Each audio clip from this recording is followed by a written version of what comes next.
Eu tenho a impressão de que não vai ser o Carille. Agora, eu tinha a impressão que seria. Por que mudou então? A Lívia, se você tiver 3 semanas atrás, quando o Santos perdeu para o Botafogo de Ribeirão Preto, foi o relato que eu trouxe ontem. Em Santos, a impressão da comissão técnica é que não havia nenhuma segurança para seguir o trabalho. E que a qualquer momento eles podiam ser demitidos, e tinha o boato que chegava até gente da comissão técnica de que o Corinthians, se dispensasse o Antônio Oliveira, iria no Carille. Tem, no entanto, uma proximidade muito grande do Marcelo Teixeira e do Augusto Melo. Um foi na posse do outro no plano, e Augusto Melo foi na posse do Marcelo Teixeira no início do ano, no final do ano passado. Então, essa proximidade, me parece, pode ter feito o Corinthians tirar um pouco o pé do acelerador.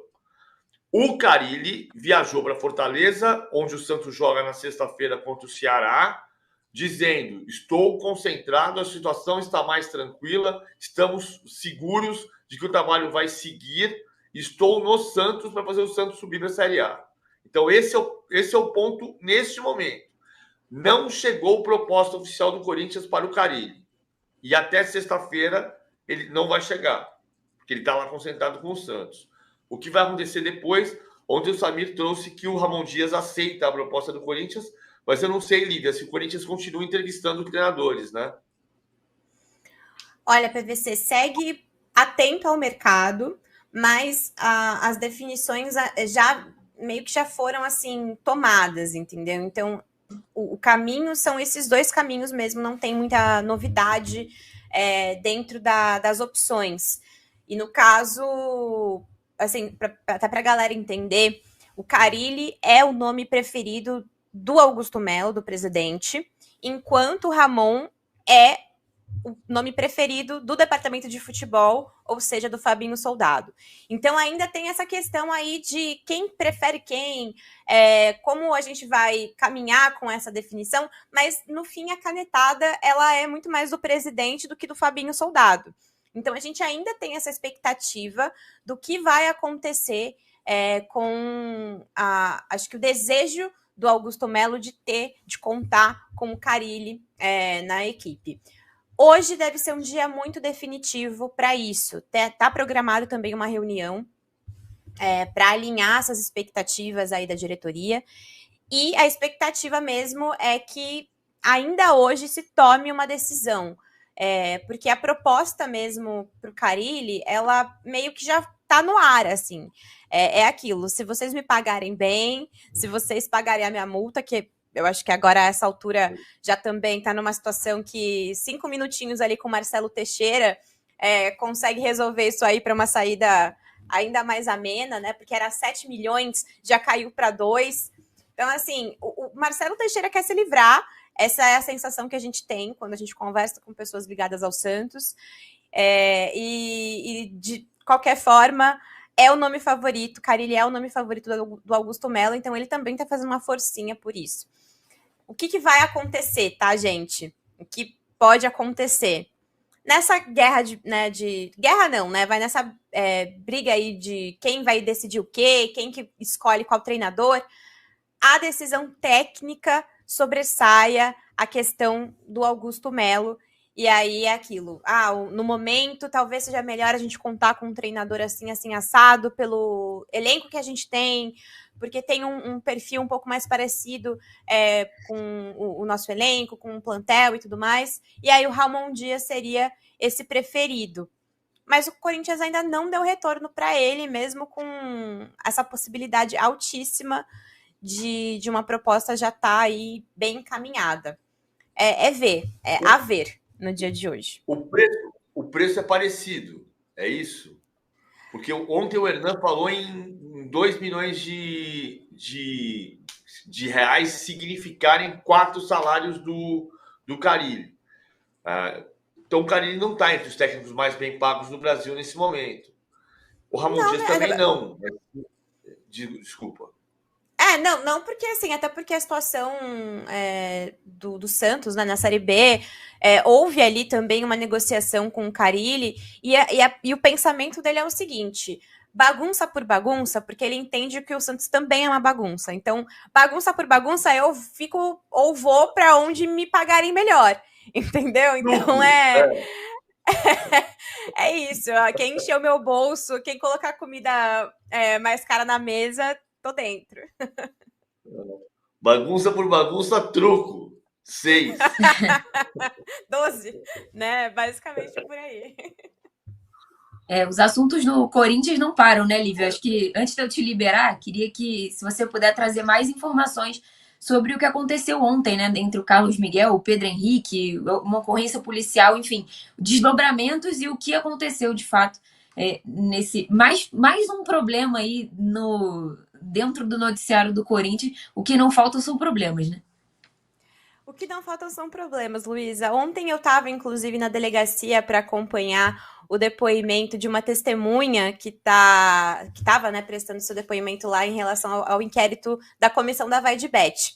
E aí, no mesmo momento que eu estou na delegacia, eu recebo a informação de que a Band, né, estava ao vivo lá, já com o Jaime Pimentel, que é o delegado responsável por esse caso aí envolvendo o Pedro Henrique e o Carlos Miguel.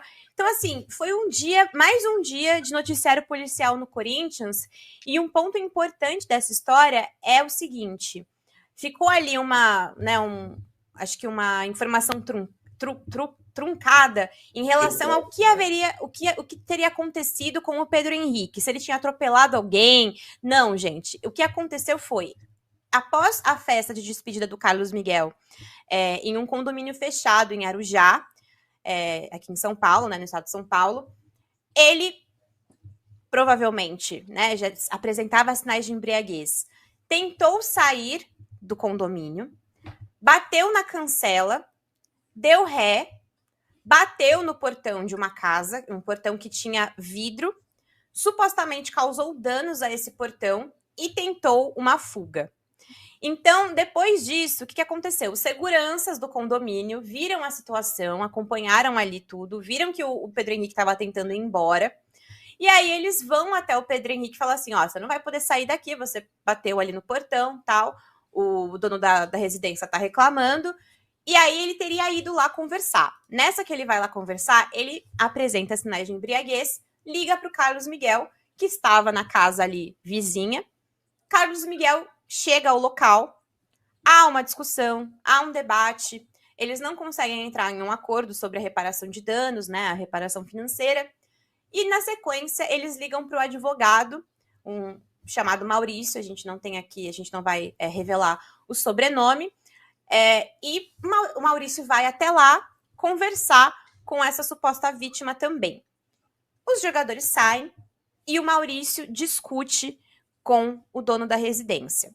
Depois disso, não há acordo, não há nada, eles vão até a polícia para registrar boletim de ocorrência por ameaça, suposta lesão corporal, dano, enfim, vários pontos ali que são descritos neste BO ao qual o UOL teve acesso. O problema é que nesse BO não consta nenhuma menção aos atletas. E é aí que a vítima leva essas imagens que a gente está acompanhando, que a gente acompanhou aqui, né, no vídeo, para a delegacia para falar assim: ó, tava aqui o Pedro Henrique do Corinthians, o Carlos Miguel, foram lá, discutiram comigo, me ameaçaram, etc, etc, etc.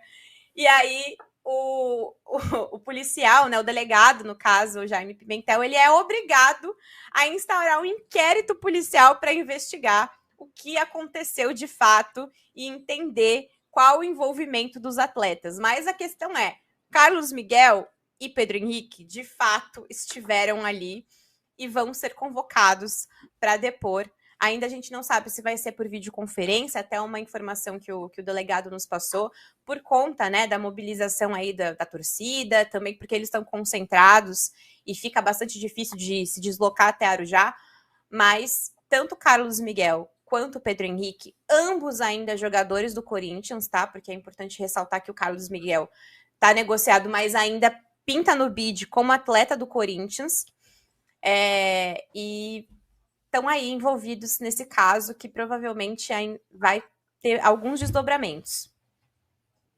Só para situar até que quem não está falando. Só para situar onde fica Arujá, né? Arujá é começo da Dutra. Então, Ayrton Senna, o CT, O CT do Joaquim Grava está um pouco antes do aeroporto de Guarulhos.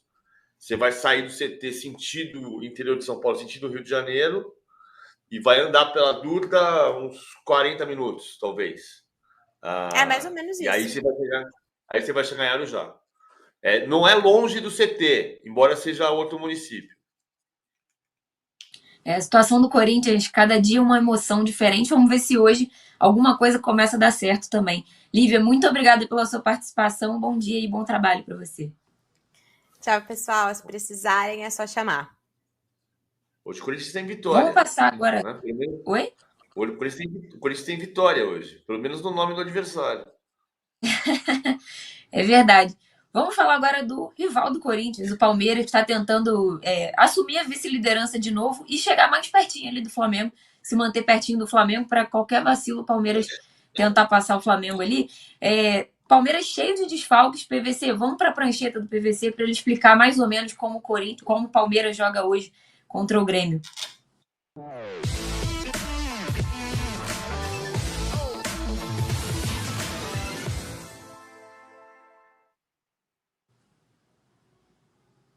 A base é a mesma, 4-2-3-1. Depois a gente vai discutir essa história do lateral com lateral, que, no meu ponto de vista, não tem nenhum problema. Teoricamente, Marcos Rocha, Naves, Piquerez, Aníbal Moreno e Fabinho, Estevão, John e Rony e Flaco Lopes na frente. Pode ser Mike, Estevão e Rony e Flaco Lopes na frente. Por que isso? Porque o time não tem o Gustavo Gomes, não tem Murilo, não tem Zé Rafael machucado e com terceiro cartão, não tem Rafael Veiga expulso, não tem Gabriel Menino, que vinha jogando aqui na ponta esquerda, com terceiro cartão, não tem Rômulo, que podia ser o substituto do Rafael Veiga, não tem Lázaro, que era o titular do lado esquerdo, não tem Bruno Rodrigues, que está machucado. E aí alguém vai dizer assim, e com tudo isso, não vai jogar o Dudu? Provavelmente não vai jogar o Dudu. Como com todos esses problemas, o Dudu não entrou no jogo contra o Corinthians.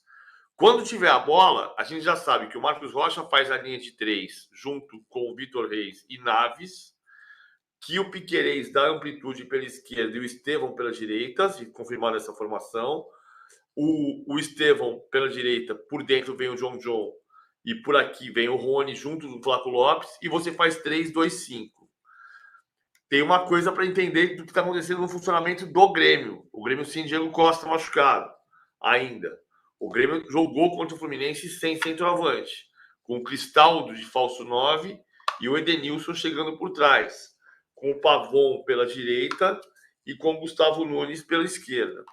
Então, tem um encaixe que pode funcionar para o Palmeiras com o Cristaldo e com o Edenilson saindo muito da área, mas ele vai puxar muito Vitor Reis e Naves e pode abrir espaço para o Pavão entrar aqui. Não é um jogo simples para o Palmeiras, não. Não é. O Grêmio voltou a vencer justamente no jogo em que retornou ao Rio Grande do Sul. Lembra que o Renato falou, na minha opinião, com razão, que o Grêmio tinha tido uma dificuldade maior do que Inter e Juventude, porque o Grêmio não voltava para casa. E o Grêmio agora voltou para casa e, ao voltar para o seu estado, ganhou do Fluminense, voltou a vencer. Então, é um jogo que o Grêmio, se o Grêmio vencer, ele sai da zona de rebaixamento. Se o Palmeiras ganhar, o Grêmio continua na zona de rebaixamento e o Palmeiras encosta no Flamengo. Mas é a noite que tem muita chance do Flamengo confirmar e ter pelo menos 3 pontos de vantagem sobre o segundo colocado, que neste momento, 10 para meio-dia, é o Botafogo. Muitos desfalques para lidar nesse momento. O Paulo falou, Dudu sem clima para continuar no Palmeiras. A Leila meio que falou isso também, né? Mas, enfim, a negociação com o Cruzeiro não deu certo e ele continua no Palmeiras. PVC, como é que você vê? O Grêmio também, obviamente, tem problemas e tenta lidar com esses problemas. O Renato chegou a correr um risco ali em certo momento também, falou que se não precisasse dele não tinha necessidade de ficar, enfim. É um jogo que obviamente, todo mundo precisa vencer um jogo importante aí para a continuidade do Brasileirão, né? O Grêmio também precisa passar uma certa mensagem, uma certa segurança também para o torcedor. Se o Grêmio vencer, ele passa o Cuiabá. Então, mesmo que o Grêmio vença e o Vitória vence o Corinthians, o Fluminense vence o Internacional, o Grêmio sai da zona de rebaixamento. Se ele empatar, não. Se ele empatar, pode acontecer um cenário de empate, e nesse caso, nem o Palmeiras encosta no Flamengo e nem o Grêmio sai do rebaixamento. Pode acontecer isso. Eu entendo, Luísa, e eu falei com o Renato na semana do jogo Grêmio Estudiantes, que eu fiz lá em Curitiba. Eu estive em Curitiba para fazer Grêmio Estudiantes, e eu senti o Renato cansado.